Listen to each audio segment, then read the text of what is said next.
यहाँ में क्या पता चल रहा है कि x जो है ना, अगर मैं x को ना 0 0 ले लूं तो ये देखो क्या हो जाएगा। पहले तुम ऐसे देखो, अगर मैं इस मैट्रिक्स के हर एक एलिमेंट को 0 0 ले लूं तो ये अल्फा है, तो मल्टीप्लाई करोगे तो यहां से नल मैट्रिक्स, ये भी नल मैट्रिक्स हो जाएगा, इधर भी नल मैट्रिक्स हो जाएगा। इसका क्या मतलब है कि 0 0 जो है ना, जो हमने एक 2x2 ऑर्डर का मैट्रिक्स लिया जिसके हर एक एलिमेंट को 0 0 बोल दिया, ये भी क्या हो जाएगा, इसका भी आइडेंटिटी एलिमेंट, इसके लिए भी आइडेंटिटी एलिमेंट क्या हो जाएगा, ये सेट हो जाएगा अल्फा अल्फा अल्फा।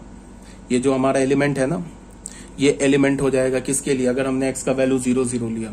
बट यहाँ पे क्या बोला, x 0 नहीं हो सकता है, ठीक है। बट फिर हमने यहाँ पे क्या चेक किया कि अगर x का वैल्यू, तभी x 0 नहीं हुआ, तभी तो इसको कैंसिल करके अल्फा इज इक्वल टू 1/2 लिखेंगे। बट फिर हमने यहाँ क्या चेक किया कि अगर हमने x का वैल्यू 0 लेंगे तो कोई प्रॉब्लम नहीं है, वो चल जाएगा।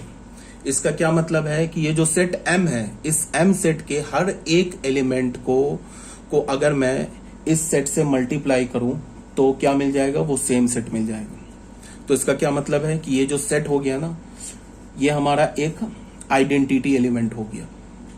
तो अल्फा का वैल्यू हमें क्या मिल गया, 1/2। तो आइडेंटिटी एलिमेंट क्या हो गया, a ऑफ 1/2। a ऑफ 1/2 क्या हो गया, 1/2 1/2 1/2 1/2। अब अगर तुम्हें देखना है तो तुम कोई भी रैंडम एलिमेंट उठा लो, मान लो a ऑफ हमने 1 उठा लिया, इसको मल्टीप्लाई किया a ऑफ 1/2 के साथ, ये आ जाएगा हमारे पास a ऑफ 1 और ये a of 1/2 into a of 1, ये इक्वल होगा।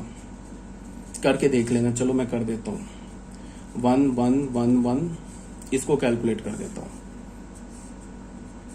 1/2 1/2 1/2 1/2 क्या होगा, 1/2 प्लस 1/2 1 आ जाएगा, ये आ जाएगा 1 1, सेम सेट आ गया ना। इसको भी कैलकुलेट करो, ये भी यही आ जाएगा। यहाँ पे तुम क्या है कि जैसे हमने 2x2 ऑर्डर का मैट्रिक्स लिया ना, x x x x, इसमें तुम x की जगह कोई भी रियल नंबर ले लो, एनी रियल नंबर, 0 भी ले लो, उसको अगर तुम मल्टीप्लाई कर दोगे ना 1/2 1/2 1/2 और 1/2 से, तो ये सेम आ जाएगा, किसके इक्वल आ जाएगा, या फिर इसको तुम ऐसे भी बोल सकते हो 1/2 1/2 1/2 1/2, ऐसे कर लो, ठीक है।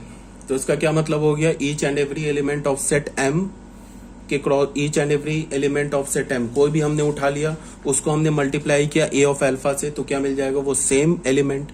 इसका क्या मतलब है कि a of alpha that is a of 1/2 is the identity element, ठीक है।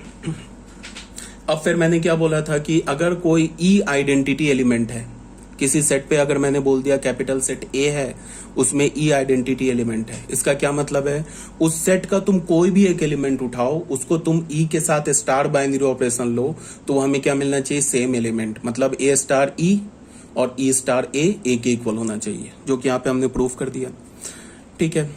अब क्या है हमारे पास कि हमें क्या प्रूफ करना है, हमें क्या फाइंड आउट करना है, इनवर्स निकालना है। तो फिर हमें पता है कि ये तो पॉसिबल है नहीं कि अगर किसी सेट पे मैं कोई बाइनरी ऑपरेशन लगाऊं तो उस सेट का हर एक एलिमेंट इन्वर्टेबल हो, कुछ एलिमेंट हो सकता है इन्वर्टेबल हो, कुछ ना हो, ये भी पॉसिबल है कि कोई ना हो, ये भी पॉसिबल है कि सारे एलिमेंट इन्वर्टेबल हो जाए। तो हमें बेसिकली क्या चेक करना है, ये चेक करना है कि ये जो सेट M है, इसके कितने एलिमेंट्स इन्वर्टेबल हैं, या ऐसा तो नहीं है कि कोई भी एलिमेंट इन्वर्टेबल नहीं है, या फिर सारे एलिमेंट्स इन्वर्टेबल है, ये चेक करना है। तो उसके लिए हमने क्या किया कि फिर a ऑफ y, कोई भी जनरल एलिमेंट हमने उठा लिया, किस सेट का, m सेट का, इसको हमने बोल दिया कि ये जो है ना a ऑफ y का इनवर्स a ऑफ x है, हमने बोल दिया। तो इसका क्या मतलब हुआ, a of y into a of x is equal to a of x into a of y, किसके इक्वल होना चाहिए, a ऑफ 1/2 के इक्वल होना चाहिए। तो हमने यहां से फिर एक इक्वेशन बना ली, ऐसे बना ली हमने इक्वेशन। तो यहां से जब हमने इक्वेशन बनाई, इसको सॉल्व किया, तो हमें y का वैल्यू क्या मिला, 1/4x। अब सोचो डिनोमिनेटर में क्या आ गया, x आ गया, तो x तो 0 नहीं हो सकता है। इसका क्या मतलब हुआ कि इस सेट M के सारे एलिमेंट इन्वर्टेबल है, सिर्फ एक एलिमेंट को छोड़ के। कौन सा एलिमेंट, 0 0 0 0, जो मैट्रिक्स बनेगा ना 0 0 0 0, ये वाला इन्वर्टेबल नहीं है, बाकी सारे इन्वर्टेबल है। समझ में आ रही है बात? तो ए ऑफ वाई क्या मिल गया हमें? 1/4x। तो x तो 0 नहीं ले सकते हैं। इसका क्या मतलब हुआ कि ए ऑफ एक्स क्या है हमारा? ए ऑफ एक्स है हमारा, इसका इनवर्स हमने ये माना है ना, तो इसका क्या मतलब हुआ कि ये x की जगह तुम कोई भी रियल नंबर ले लो, सबका इनवर्स एग्जिस्ट कर जाएगा। वो किसके इक्वल होगा? 1/4x 1/4x 1/4x 1/4x। But अगर तुमने x का वैल्यू 0 लिया तो a ऑफ 0 का इनवर्स एग्जिस्ट नहीं करेगा। इसका क्या मतलब है, इसको तुम ऐसे समझो। इसका मतलब ये है कि हमने कोई भी एलिमेंट उठा लिया, ए ऑफ मान लो हमने उठा लिया 1/3 उठा लिया, ठीक है। तो ये a ऑफ 1/3 ये क्या हमारा एलिमेंट है किसका? सेट m का। और a ऑफ 1/3 किसके इक्वल है? 1/3 1/3 1/3 1/3।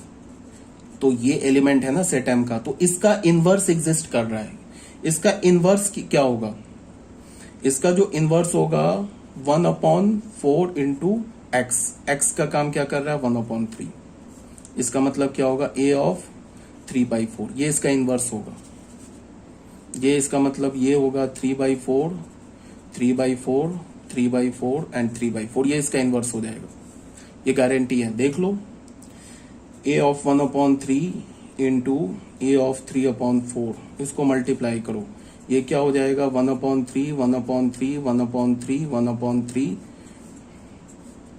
3/4 3/4 3/4 3/4। ये आ जाएगा, ये देख लो। इसको मल्टीप्लाई करोगे तो ये क्या हो जाएगा?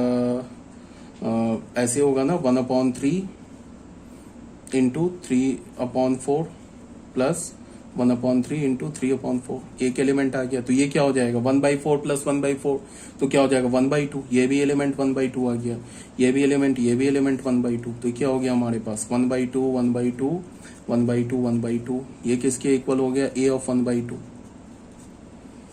तो ये आ गया ना आइडेंटिटी एलिमेंट। फिर इसको तुम रिवर्स करके a of 3/4 into a of 1/3, इसको भी मल्टीप्लाई करो, ये आ जाएगा a ऑफ 1/2। इसका क्या मतलब? ये इन्वर्टेबल है। बट अगर तुमने a ऑफ 0 का इनवर्स निकालने की कोशिश की तो फिर गड़बड़ हो जाएगा। a ऑफ 0 क्या है हमारे पास? a ऑफ 0 है ना 0 0 0 0। तो इसका इनवर्स क्या हो जाएगा? a of 1/4 into 0। तो ये गड़बड़ हो गया ना यहाँ पे, ये तो मैट्रिक्स ही नहीं डिफाइंड होगा। ऐसे तो हम a ऑफ 1/0 ऐसा तो एलिमेंट थोड़ा ना ले लेंगे, इसको ऐसे थोड़ा ना बोल देंगे 1/0 1/0 1/0 1/0। ये तो गलत है ना। इसका क्या मतलब है कि सेट m के सारे एलिमेंट्स इन्वर्टेबल हैं, सिर्फ एक एलिमेंट को छोड़ के। वो एलिमेंट क्या है? एक 2x2 ऑर्डर का मैट्रिक्स है जिसके एलिमेंट्स क्या है? 0 0 0 0। ठीक है, ये बात आ गई होगी समझ में। अब बच्चों आ जाओ कंपोजिशन टेबल में। कंपोजिशन टेबल बिल्कुल आसान है। ये सब जो लैंग्वेज लिखा हुआ है एक बार तुम पढ़ लो, समझ में आता है तो ठीक है, नहीं समझ में आता छोड़ दो। अभी जब हम क्वेश्चन करेंगे तो समझ में आ जाएगा। एक बार मैं समझा देता हूँ। कंपोजिशन टेबल में क्या होता है कि हम लोग जिस सेट पर बाइनरी ऑपरेशन अप्लाई करते हैं ना, उस सेट का इमेज निकालते हैं। किसके थ्रू निकालते हैं? टेबल के थ्रू निकालते हैं इमेज। तो उस टेबल को हम क्या बोलते हैं? कंपोजिशन टेबल बोलते हैं।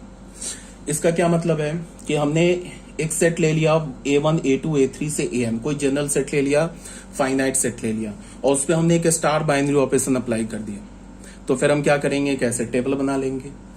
ये सारे एलिमेंट जो है ना सेट ए के, उसको ऐसे क्या हम हॉरिजॉन्टल रखेंगे, फिर ऐसे वर्टिकल रखेंगे, फिर उसके बाद ऐसे हमने क्या बॉक्स बना लिए। उसके बाद क्या है कि जब इसका क्या मतलब हुआ? A1 और A1 कॉमा A1 ये S क्रॉस S का एलिमेंट होगा। तो A1 कॉमा A1 का इमेज क्या होगा? A1 star A1 comma A1 S cross S का एलिमेंट होगा ना, मतलब स्टार बाइनरी ऑपरेशन के डोमेन का एलिमेंट होगा। ठीक है, तो A1 क्रॉस A1 का A1 कॉमा A1 ये जो हमारा ऑर्डर्ड पेयर मिला, ये तो S क्रॉस S के डोमेन का एलिमेंट हो गया। तो इसका इमेज क्या होगा? A1 star A1। तो ये A1 कॉमा A1 मतलब A1 comma A1 order pair का इमेज क्या, A1 स्टार A1। फिर एक हमें S क्रॉस S का एलिमेंट क्या होगा, A1 कॉमा A2, एक ऑर्डर पेयर आएगा। तो A1 comma A2 order pair का इमेज क्या होगा, A1 स्टार A2, तो वो उसका इमेज आ गया। ऐसे ही करके सब लिखा हुआ है। अब हमें ये खोजना है कि AJ का AJ और यहां से गया AI, तो AJ कॉमा AI, ऐसे भी बोल सकते AJ और AI कोई भी दो एलिमेंट है सेट S का, ठीक है। या हम ऐसे बोले AJ कॉमा AI ये स्टार बाइनरी ऑपरेशन के डोमेन का एलिमेंट है, ordered pair AJ comma AI। तो AJ कॉमा AI का इमेज क्या होगा, AJ स्टार AI, ठीक है। तो उसका इमेज कैसे होगा, AJ को यहां कहां लिखेंगे, AJ को हम ऐसे करके इसमें बढ़ेंगे, रो की ओर बढ़ेंगे, यहां से AI को हमने क्या करेंगे, कॉलम की ओर बढ़ेंगे, जो उसका क्रॉस होगा ना उसी पे इसका इमेज लिख देंगे। तो ये तो हमारा क्या हो गया, हमने डिफाइन किया कि हम जो S क्रॉस S के जो डिफरेंट एलिमेंट्स आ रहे हैं ना उसके इमेज को हम कैसे लिखते हैं, ये हमने डिफाइन किया, ठीक है। यहां तक आ गई होगी बात समझ में। फिर AN कॉमा AN ये S क्रॉस S का एलिमेंट होगा, तो इसका इमेज क्या होगा, AN स्टार AN, वो यहां पे आ गया। तो ऐसे करके लिखते हैं। अगर ये समझ में नहीं आ रहा है तो अभी टेंशन नहीं लो, अभी आगे जब हम क्वेश्चन अभी सॉल्व करेंगे ना तो उसमें क्लियर हो जाएगा। प्रॉपर्टी नंबर 1 इसमें क्या बोल रहा है, if all the entries of the table are elements of set S, ठीक है। अगर इस टेबल के अंदर ये सब जो लिखा है ना ये है क्या, AI स्टार A2, ये क्या है, AI कॉमा A2 जो डोमेन का एलिमेंट है उसका इमेज है। तो ये AI स्टार A2 किस में मिलना चाहिए, सेट S में मिलना चाहिए ना। कोडोमेन से बाहर इमेज तो थोड़े ना, कोडोमेन से बाहर इमेज तो जाता नहीं है। फिर ये AJ स्टार A2 क्या है, ये AJ स्टार A2 जो है ये है क्या, ये तो AJ कॉमा A2 ये जो ऑर्डर्ड पेयर है ना, जो बाइनरी ऑपरेशन है, स्टार बाइनरी ऑपरेशन का जो डोमेन का एलिमेंट है AJ कॉमा A2, उसका इमेज क्या है, AJ स्टार A2। अब ये AJ स्टार A2 किस में मिलना चाहिए, ये भी तो सेट S में मिलना चाहिए, बिकॉज सेट S है ना हमारा कोडोमेन। तो इसका मतलब क्या है कि ये जितने भी एंट्रीज लिखे हुए हैं ना ये सारे एंट्रीज क्या होने चाहिए, सेट S में होना चाहिए। अगर इसमें से कोई भी एक एंट्री सेट S से बाहर चला गया तो इसका मतलब क्या हो गया, मान लो कि ये सेट S का एलिमेंट नहीं है, इसका मतलब क्या हो गया, AJ कॉमा AI ये जो ऑर्डर्ड पेयर है इसका इमेज कोडोमेन से बाहर मिल रहा है, तब तो ये फिर स्टार हमारा फंक्शन ही नहीं होगा, इसका मतलब फिर बाइनरी ऑपरेशन ही डिफाइन नहीं होगा, ठीक है। तो यही बात बोल रहा है, if all the entries of the table are element of set S, ये जितने भी होने चाहिए ना एलिमेंट लिखे हुए ना ये सेट S के एलिमेंट होने चाहिए। And each element of S के सारे element appear once and only once in each row and in each column, then the operation is a binary operation. अब ये क्या बोला, ये जो दिख रहा है ना यहां से यहां तक, इसके हर एक एलिमेंट क्या होने चाहिए, सेट S के एलिमेंट होने चाहिए। अब ये जो हमारे पास वर्टिकल दिख रहा है और ये जो हॉरिजॉन्टल दिख रहा है इसके एलिमेंट क्या होने चाहिए, सेट S के एलिमेंट होने चाहिए, और वो मतलब रिपीट नहीं करना चाहिए। मान लो यहाँ पे A1 और A2 की जगह भी मैं A1 डाल दूं तो देखो फिर क्या गड़बड़ हो जाएगा। A1 यहां से हम क्या करेंगे, A1 स्टार A1 मिल गया, फिर यहां भी A1 डाल दिया, A1 स्टार A1, तो A1 स्टार A1 दो बार आ गया ना, इसका मतलब उसके दो डिफरेंट इमेजेस आ गए, तब तो फिर वो फंक्शन ये बाइनरी ऑपरेशन नहीं होगा। इसका क्या मतलब है कि इस रो में और इस कॉलम में कोई भी एलिमेंट रिपीट नहीं होना चाहिए सेट S का। हाँ, अगर मान लो रिपीट हो रहा है और रिपीट होने के बाद भी सेम इमेज आ रहा है तब तो कोई बात नहीं है, ठीक है। तो सेम इमेज आ रहा है तो ऑब्वियस सी बात हम रिपीट क्यों करेंगे। इसका क्या मतलब है कि ये रो में क्या एलिमेंट होना चाहिए, कोई भी एलिमेंट A1 से लेके AN तक रिपीट नहीं होना चाहिए। इस कॉलम में कोई भी एलिमेंट A1 से लेके AN तक रिपीट नहीं होना चाहिए, और इसके बीच में ये जो टेबल बना के मैंने लिखा है इसका हर एक एलिमेंट किसका होना चाहिए, सेट S का होना चाहिए। ये कंडीशन दे रखा है जो कि बहुत ऑब्वियस सी बात है। ये बात तुम्हें समझ में आया ना कि यहाँ पे मैंने अगर यहाँ पे A2 की जगह A1 डाल दूं तो फिर क्या हो जाएगा, A1 स्टार A1, इसका मतलब क्या हो जाएगा A1 कॉमा A1 का कोई इमेज होगा, फिर यहाँ भी A1 डाल दूं तो A1 कॉमा A1 दूसरा ये इमेज आ जाएगा। तो अगर ये दोनों डिफरेंट इमेज आ रहा है तब तो ये फिर ऑपरेशन हमारा फंक्शन नहीं होगा, मतलब बाइनरी ऑपरेशन नहीं होगा। हाँ, सेम इमेज आ रहा है तब तो कोई दिक्कत नहीं है। ठीक है, तो ये हो गया हमारा प्रॉपर्टी नंबर 1। प्रॉपर्टी नंबर 2, और ये सब अगर मेरी बात नहीं समझ में आ रही है ना तो बिल्कुल टेंशन नहीं लो, अभी हम जब क्वेश्चन करेंगे ना तो ये सब क्लियर हो जाएगा, कहीं कोई डाउट नहीं होगा।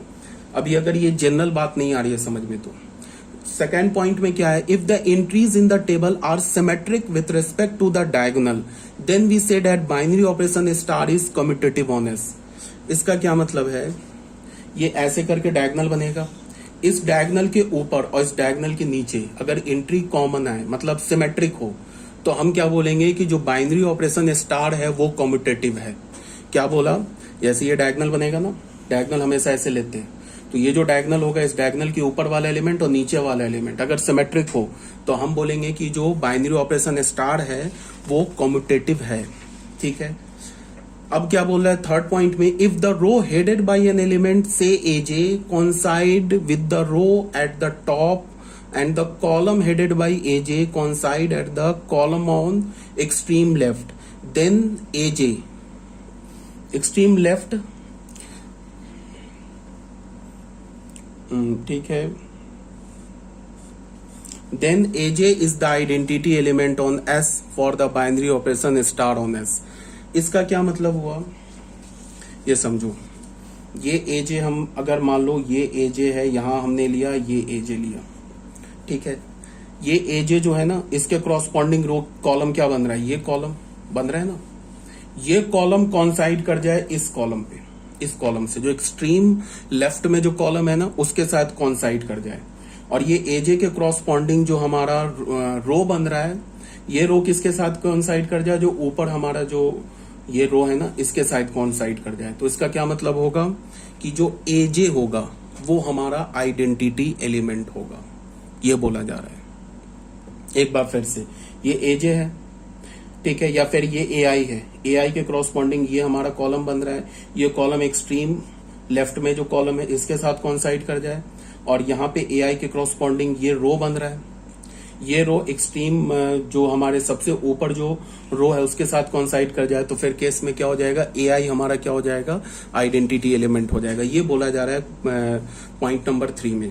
अब आ जाओ पॉइंट नंबर 4 में, इसमें क्या बोल रहा है, if each row except the topmost row or each column except the leftmost column contain the identity element then every element of S is invertible with respect to a star।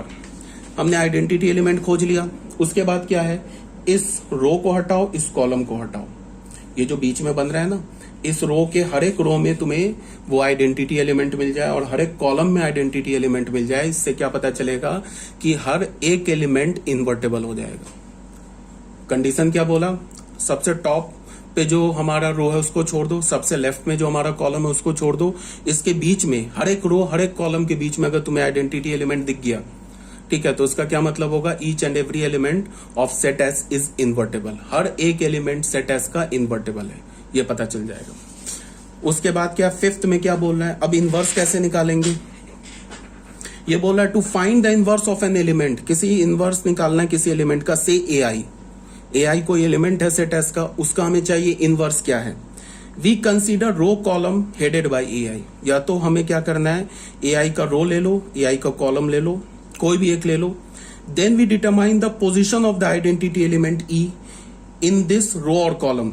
If E appears in the column और row headed by a j then a i and a j are inverse of each other. नहीं आया होगा समझ में, अभी समझाता हूं। मान लो कि ये एआई एलिमेंट का हमें क्या करना है, इनवर्स निकालना है, तो हम क्या करेंगे, या तो तुम एआई रो से निकाल सकते हो, कॉलम से निकाल सकते हो, किसी से भी। हम मान लो रो से निकालना चाहते हैं तो हम ऐसे बढ़ते गए, हमें पता चल गया कि यहाँ पे पहले तो मैंने क्या बोला कि अगर हर एक रो इस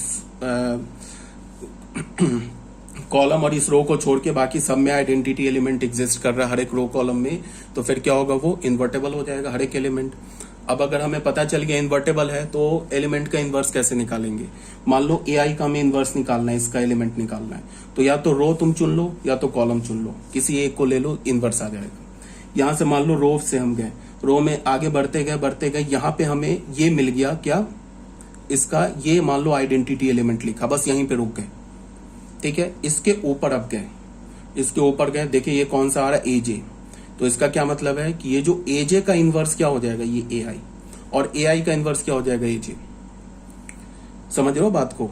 अब अगर मान लो एक तो ये रो वाइज मैंने बता दिया, कॉलम वाइज अगर हमें कॉलम वाइज भी तुम निकाल सकते हो एआई का इनवर्स। जैसे एआई है, इसके क्रॉसपॉन्डिंग कौन सा है, कौन सा कॉलम हेडेड है, मतलब इसके क्रॉसपॉन्डिंग कौन सा कॉलम है, ये कॉलम है। तो यहां से हम आगे बढ़े बढ़े बढ़े बढ़े, यहां हमें दिख गया क्या, रे ये तो आइडेंटिटी एलिमेंट है, और ये आइडेंटिटी एलिमेंट है, तो उसके क्रॉसपॉन्डिंग रो में आके देख लिया कौन सा एलिमेंट है, एजे। तो इसका मतलब एआई का इनवर्स क्या हो गया, एजे। और यहाँ पे देख लो, अगर ये आइडेंटिटी एलिमेंट मैंने इसको बोला है तो एजे स्टार एआई और एआई स्टार एजे इक्वल होना चाहिए, ठीक है। ये बात आ गई समझ में। अभी भी अगर नहीं समझ में आया, नो टेंशन, अब आ रहे हैं क्वेश्चन में। अब फाइनल, अभी तो हमने जनरल एक कंपोजिशन टेबल बनाया था ना, इसमें हम लोग क्या करेंगे, कुछ एग्जांपल्स लेंगे, उसके कंपोजिशन टेबल बनाया मैंने, उससे क्लियर हो जाएगा, बिल्कुल कोई टेंशन नहीं लेना है। सबसे पहले एक बाइनरी ऑपरेशन जिसको हम क्या बोलते हैं, एडिशन मॉडुलो एन, ठीक है। ये हमारा एक बाइनरी ऑपरेशन है। इसमें हमने क्या बोला, ध्यान से सुनो। एक हमने स्मॉल एन पॉजिटिव इंटीजर ले लिया। स्मॉल एन क्या लिया, पॉजिटिव भी होना चाहिए, इंटीजर भी होना चाहिए, वन को क्या होना चाहिए, ग्रेटर देन वन, ठीक है। इसका मतलब कि ऐसे बोलो कि वन को छोड़कर तुम कोई भी पॉजिटिव इंटीजर ले लो, 2 ले लो, 3 ले लो, 4 ले लो, कुछ भी ले लो। उसके बाद एक हमने set z of n define किया। तो z ऑफ n स्टार्ट कहां से होगा, 0 से लेके कहां तक जाएगा, n-1 तक जाएगा, ठीक है। जैसे मान लो कि अगर हमने n का वैल्यू 5 ले लिया ना, तो z ऑफ 4 कहां तक जाएगा, z ऑफ 4 जाएगा 0, 1, 2, 3, 4 तक जाएगा। अगर हमने n का वैल्यू 10 ले लिया तो z ऑफ 10 कहां तक जाएगा, 0 से लेके 9 तक, ठीक है। Then we define addition modulo n। Addition modulo n क्या करते हैं, डेट इज, ऐसे एडिशन मॉडुलो n को क्या करते हैं, प्लस लिखते हैं बड़ा सा, उसके नीचे छोटा सा n लिखते हैं। इसका मतलब क्या है, ये एडिशन मॉडुलो n है। अब ये बाइनरी ऑपरेशन को कैसे डिफाइन करेंगे, अगर हमने बोला ना a एडिशन मॉडुलो b, इसका क्या मतलब हुआ, least non negative remainder when a plus b is divided by n। मतलब सबसे छोटा नॉन निगेटिव, ऑब्वियस सी बात है, निगेटिव रिमाइंडर जो होता है, अगर हमने 2 पॉजिटिव नंबर लिया है तो रिमाइंडर कभी भी निगेटिव नहीं होता, रिमाइंडर तो हमेशा पॉजिटिव होता है। चाहे तुम निगेटिव निगेटिव को भी डिवाइड करो, रिमाइंडर इज ऑलवेज पॉजिटिव। तो इसका क्या मतलब हुआ, ए एडिशन मॉडुलो एन, बी को हम क्या बोलेंगे, जब ए और बी को ऐड करोगे ना, तो जो उसका रिमाइंडर आएगा, उसी रिमाइंडर को हम क्या बोलेंगे, ए कॉमा बी का इमेज। ए कॉमा बी क्या होगा, a comma b Zn cross Zn का है कि डोमेन का इमेज एलिमेंट होगा। ए कॉमा बी जो आएगा वो क्या होगा, Zn। अगर हमने Zn पर addition modulo binary operation apply किया है, तो एडिशन मॉडुलो बाइनरी ऑपरेशन का जो डोमेन होगा वो क्या होगा, Zn क्रॉस Zn होगा। तो इस Zn क्रॉस Zn का एलिमेंट क्या होगा, ऑर्डर्ड पेयर में होगा। तो ऑर्डर्ड पेयर में 2 नंबर होंगे। मान लो कि उस ऑर्डर्ड पेयर एक हमने उठा लिया, ordered pair a comma b, तो उस ordered pair a comma b का इमेज क्या होगा, जब उन दोनों ऑर्डर्ड पेयर के एलिमेंट को ऐड करोगे और फिर किससे डिवाइड करोगे, n से डिवाइड करोगे, जो रिमाइंडर आएगा वो ordered pair a comma b का इमेज होगा, ठीक है। तो एग्जांपल देख लो, 7 और 6, इस पर अगर हमने एडिशन मॉडुलो 5 लिया, तो सबसे पहली बात क्या है कि 7,6 डोमेन का एलिमेंट है। तो 7 और 6 पर अगर हमने एडिशन मॉडुलो 5 लिया, तो हमें क्या करना होगा, 7 प्लस 6 क्या होता है, 13। 13 को 5 से डिवाइड करोगे क्या होगा, 3। तो इसका मतलब क्या हुआ, 7,6 जो एक ऑर्डर्ड पेयर है, जो डोमेन का एलिमेंट है, उसका इमेज क्या हो गया, 3, 6। और एक बात और, 7 यहां लिखा, 6 यहां लिखा, इसका मतलब कि 7,6 ऑर्डर्ड पेयर के इमेज की बात कर रहे हैं। 6 प्लस 7 करेंगे तो 6,7 ऑर्डर्ड पेयर जो आ रहा है ना, उसके इमेज की बात कर रहे हैं। तो इस केस में 7,6 ऑर्डर्ड पेयर का इमेज और 6,7 ऑर्डर्ड पेयर का इमेज क्या होगा, सेम होगा। वो दोनों किसके इक्वल होगा, 3 के इक्वल होगा। अब 6,8 ऑर्डर्ड पेयर का इमेज क्या होगा, वो होगा 6,8 जो ऑर्डर्ड पेयर है ना, उसका इमेज क्या होगा। ऐसे भी लिख सकते हैं ना हम, इसके लिए हमने 10 से ना, ऐसे भी लिख सकते हैं 10, 6,8। इसका मतलब इसका इमेज क्या होगा, 6, ये क्या होगा 6 प्लस 8 क्या होगा 14, 14 को हम किससे डिवाइड करेंगे 10 से, तो रिमाइंडर क्या होगा 4, तो उसका इमेज 4 आ जाएगा। ठीक है, अब ये आगे बात समझ में। द कंपोजिशन टेबल, अब थर्ड में हम क्या कर रहे हैं, एक कंपोजिशन टेबल बना रहे हैं, किसमें Z5 पर। तो Z5 पर इसका क्या मतलब है, n का वैल्यू हमने क्या लिया है 5, तो हमारा जो Z5 सेट होगा वो उसके एलिमेंट क्या होंगे 0 1 2 3 4 5 तो हो नहीं सकते। तो ये हमारा Z5 ये हमारा सेट हो गया। अब इस पर देखो कंपोजिशन टेबल हमने बनाया, तो क्या किया 0 से लेके 4 तक पहले रो में रख लिया, फिर हमने क्या किया कॉलम में रख लिया। उसके बाद क्या करेंगे, ये 0 0,0 जो कि Z5 जो हमारा एडिशन मॉडलो 5 है, इसका क्या है डोमेन है 0,0 ऑर्डर पेयर आएगा ना। अगर मैंने एडिशन मॉडलो 5 बोला Z5 पर, तो इस एडिशन मॉडलो 5 का डोमेन क्या होगा Z5 क्रॉस Z5, तो Z5 क्रॉस Z5 का एलिमेंट क्या होगा ऑर्डर पेयर में होगा, तो उस ऑर्डर पेयर में 0,0 भी आएगा ना। तो 0,0 का इमेज क्या है, वो है 0। 0 प्लस 0 क्या होगा 0, 0 को 5 से डिवाइड करोगे क्या आ जाएगा 0, सॉरी 0 को 5 से डिवाइड करो रिमाइंडर क्या होगा 0। हमें पता है ना कि 1 को अगर मैं 4 से डिवाइड करूं तो रिमाइंडर क्या होगा 1। अगर हमारा कोशिएंट बड़ा है और डिविडेंड छोटा है तो फिर रिमाइंडर क्या होता है, किसके इक्वल होता है, डिविडेंड के इक्वल होता है। अगर मैं बोलूं कि 1 को मैंने 4 से डिवाइड किया तो रिमाइंडर क्या होगा 1। अगर मैं बोलूं कि 2 को मैंने 4 से डिवाइड किया तो रिमाइंडर क्या होगा 2, 3 को 4 से डिवाइड किया रिमाइंडर 3, 4 को 4 से डिवाइड किया रिमाइंडर 0, 4 को 5 से डिवाइड किया रिमाइंडर 1। तो 0 प्लस 0 उसको हमने 5 से डिवाइड किया, क्या हो गया 0 प्लस 0 0, 0 को 5 से डिवाइड किया तो हमें क्या मिलेगा रिमाइंडर 0। तो ये 0,0 ऑर्डर्ड पेयर का इमेज क्या आ गया 0। इसी तरह से हमने लिख लिया 0 प्लस 1 इज 1, 1 को 5 से डिवाइड किया रिमाइंडर क्या हो गया 1। तो ऐसे करके हमने सारे टेबल बना लिए।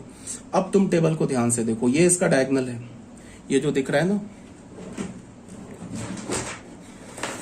ये इसका डायगोनल एलिमेंट दिख रहा है,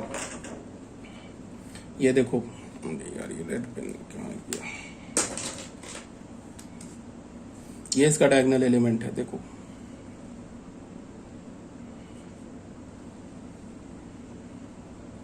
पहले तुम डायगोनल के ऊपर देखो फिर डायगोनल के नीचे देखो, ऊपर देखो नीचे देखो, सिमेट्रिक है देखो 1 3 0 2 1 3 0 2 2 4 1 2 4 1 3 4 2 4 1 फिर 3 0 फिर 3 0 फिर 4 4, सिमेट्रिक है। इसका मतलब क्या है कि ये जो बाइनरी ऑपरेशन है वो कम्यूटेटिव है, ये बात हमें पता चल गया। उसके बाद फिर क्या है, कम्यूटेटिव है। उसके बाद फिर हम क्या बोलेंगे, आइडेंटिटी एलिमेंट कैसे निकालेंगे। तो आइडेंटिटी एलिमेंट के लिए हमने क्या देखा कि ये जो 0 दिख रहा है ना, इस 0 के नीचे जो ये रो दिख रहा है, सॉरी कॉलम जो है ना 0 1 2 4, ये इसके साथ कॉन्साइड कर गया ना, ये दिख रहा है इसके साथ कॉन्साइड कर गया, एक्सट्रीम लेफ्ट कॉलम के साथ कॉन्साइड कर गया। फिर ये जो 0 दिख रहा है ना, इसके साथ जो तुम्हें रो दिख रहा है ये 0 1 2 3 4, ये इसके साथ कॉन्साइड कर गया जो सबसे ऊपर रो है। इसका मतलब क्या हो गया, ये जो 0 है ना, ये 0 ये आइडेंटिटी एलिमेंट हो गया, यही बोला गया था। ठीक है, आइडेंटिटी एलिमेंट। आइडेंटिटी एलिमेंट कैसे हमें पता चला, 0 के क्रॉसपॉन्डिंग हमने रो देखा तो रो हमें क्या दिख गया, ऊपर वाला रो दिख गया। 0 के क्रॉसपॉन्डिंग कॉलम देखा हमें लेफ्ट मोस्ट कॉलम दिख गया, तो हम क्या बोले 0 इज द आइडेंटिटी एलिमेंट।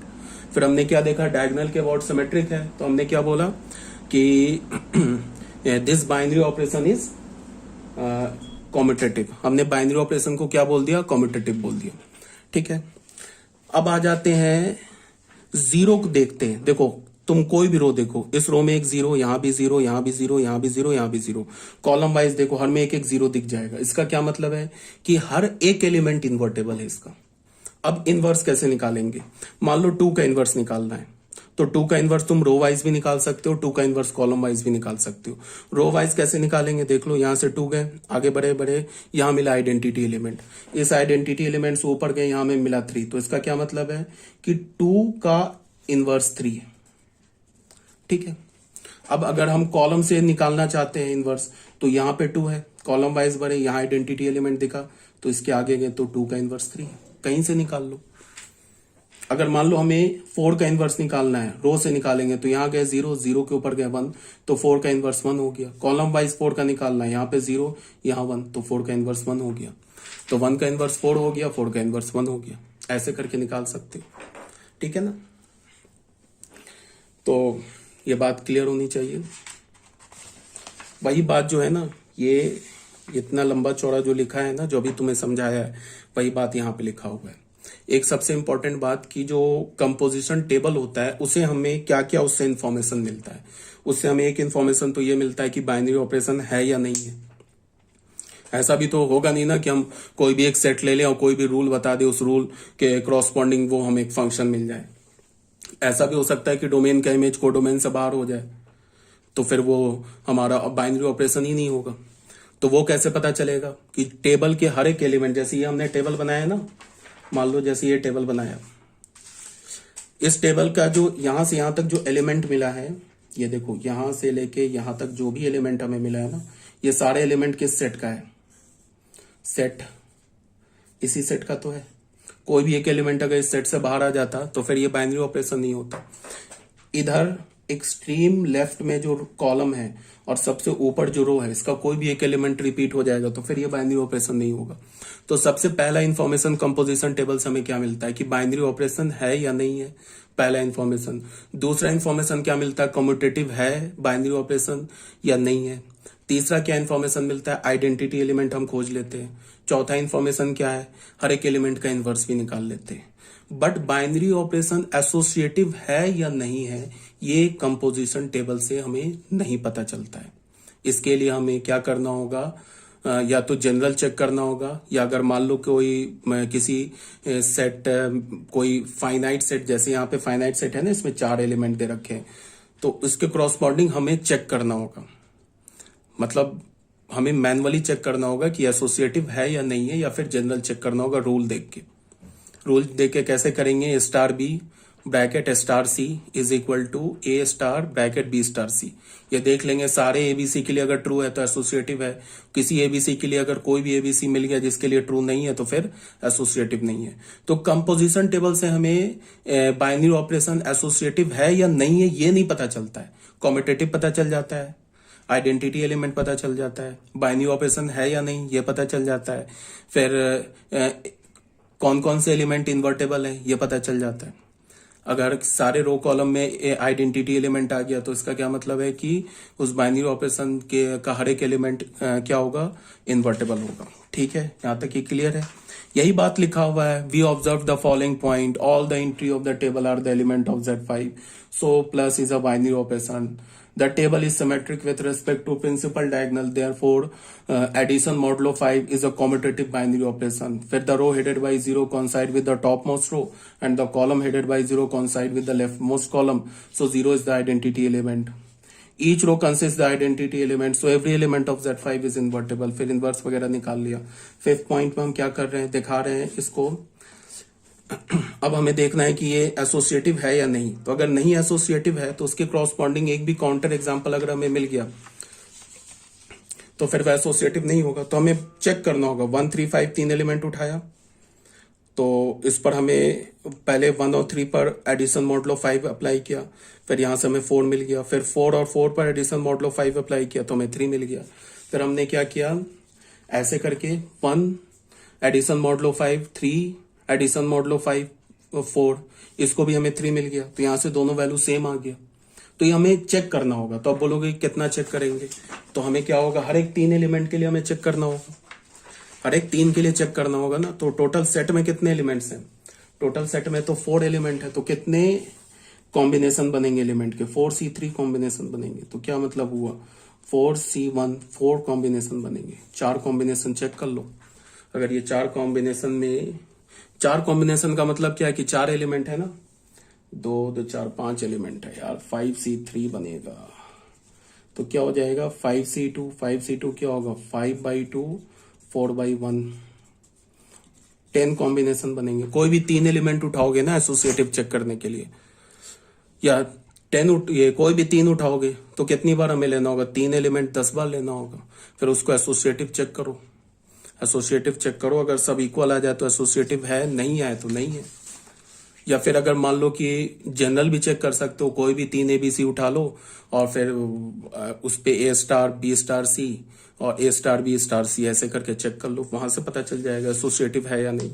कहने का क्या मतलब है कि कंपोजिशन टेबल से हमारा बाइनरी ऑपरेशन एसोसिएटिव है या नहीं है, ये हमें नहीं पता चलता है।